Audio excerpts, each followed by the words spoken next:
Bos, nggak asing kan dengan wajah yang satu ini? Yap, Doi adalah Edwin, gitaris band Coklat yang hits dengan lagu Bendera dan juga Karma.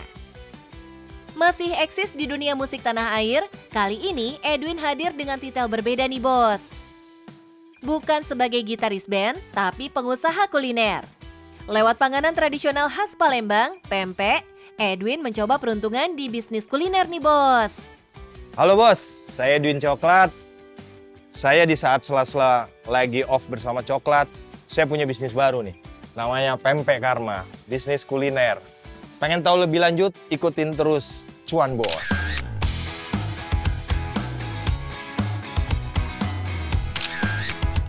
Bos, siapa sangka ya, seorang Edwin yang biasa beraksi dengan gitarnya di panggung gemerlap, kini hadir dari balik kedai pempek. Sebenarnya bos, Doi udah dari dulu kepikiran buat terjun ke dunia bisnis. Nah, karena sekarang jadwal manggungnya nggak begitu padat, baru sekarang terrealisasi deh. Aku memang darah Sumsel ya. Dari kecil memang sangat terbiasa dengan makanan dari Sumsel, khususnya pempek. Dari dulu memang selalu terpikirkan pengen punya bisnis kuliner. Akhirnya aku harus berbisnis yang memang rootsku, which is pempek. Pilihan itu memang pilihan yang akhirnya memang menurutku tuh sangat kuat buat diri gue. Dari sekian banyak jenis makanan, akhirnya pempek lah yang Edwin pilih sebagai produk bisnisnya. Selain dekat dengan asal-usulnya, Edwin paham banget sama kuliner satu ini. Terus terang menjadi entrepreneur, menjadi seorang pedagang, keluargaku tuh punya pengalaman di situ tuh nggak ada gitu loh. Apalagi aku yang benar-benar kuliah, terus jadi musisi bersama Coklat, itu bisnisnya lain gitu loh. Nah, gue dari dulu emang bener-bener pengen banget gimana sih caranya bisnis gitu loh.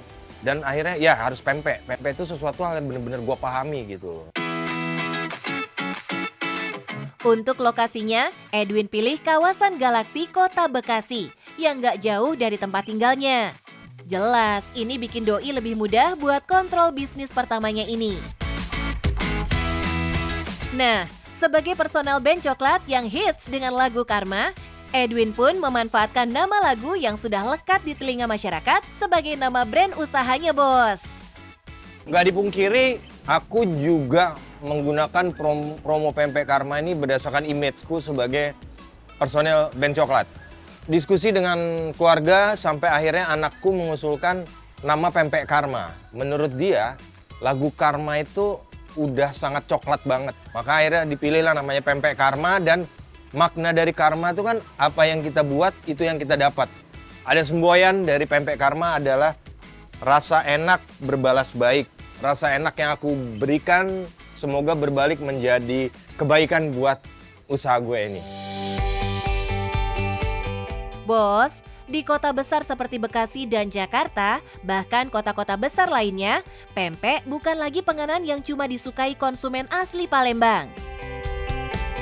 Menambahkan slogan Asli Pelaju, Edwin ingin menghadirkan pempek yang memang asli dihadirkan dari daerah yang terkenal sentra penjualan pempek.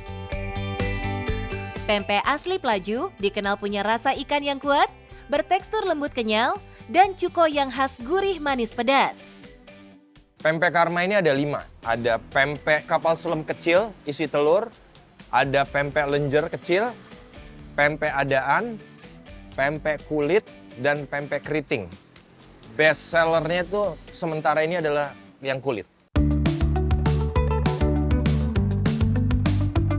Pokoknya kalau jualan pempek menurut Bos Edwin rasanya harus otentik. Apalagi Doi menjual makanan di tengah kompetitor kuliner di kawasan padat penduduk. Saat gue memutuskan pempek harus bawa dari Pelaju, itu juga bukan hal yang mudah ya. Karena gue sangat tergantung dengan supply dari Pelaju. Dan alhamdulillah sekarang shipping tuh 24 jam kurang juga bisa sampai zaman sekarang. Kenapa harus dari Pelaju? Karena otentik segala macam pempek itu menurutku ya terbaik harus dari sana. Pempek Karma ini pakai ikan gabus dan ikan putak, kayak anak ikan belida. Which is itu adalah ikan dari Sungai Musi. Meski didatangkan asli dari tempat asalnya, Soal harga, Doi menyesuaikan juga dengan warga sekitar. Untuk satu pempek seharga Rp5.000, atau bisa pesan yang paket 6 biji seharga Rp28.000, atau isi 12 seharga Rp55.000. Target pertamaku adalah aku harus mencari market. Dalam 3 bulan pertama, gue harus nyari market yang alhamdulillah udah makin datang. Di harga 5.000 itu udah berhitung bersama keluarga, itu aku punya margin. Aku udah punya margin dengan produksinya, dengan distribusinya, dengan promosinya segala macam, ada untung di situ. Dalam strategi marketing di sosial media, Edwin menyerahkan ke anaknya loh bos. Maklum, Gen Z punya banyak cara baru untuk produksi konten yang sesuai tren. Sosmednya dipegang sama tim oleh anakku. Kenapa aku serahin mereka? Karena menurutku Gen Z lebih paham soal promotion zaman saat ini khususnya di Instagram dan TikTok ya. Mereka yang lakuin itu. Kemudian hari kedua, hari ketiga aku pakai My Family, aku pakai Ernest Coklat, aku pakai Nirina. Alhamdulillah itu udah mulai aku posting. 2 hari setelah itu tiap hari udah sold out. Bisa 750 sampai 1 jutaan dalam sehari kalau aku benar-benar ngegas konsisten. Nah, bos, kalau omset hariannya aja bisa tembus jutaan rupiah, ini sih bisa banting setir total dari gitaris band ke pengusaha kuliner nih, bos. Oke, aku mau berbagi pengalaman tentang bagaimana aku menjalankan PP Karma. Pertama, kenali bisnis yang benar-benar kalian pahami. Kedua, harus turun seturun-turunnya biar tahu, mulai dari nol. Terus ketiga, harus konsisten dan berkembang. Ini adalah tantangan yang nggak mudah.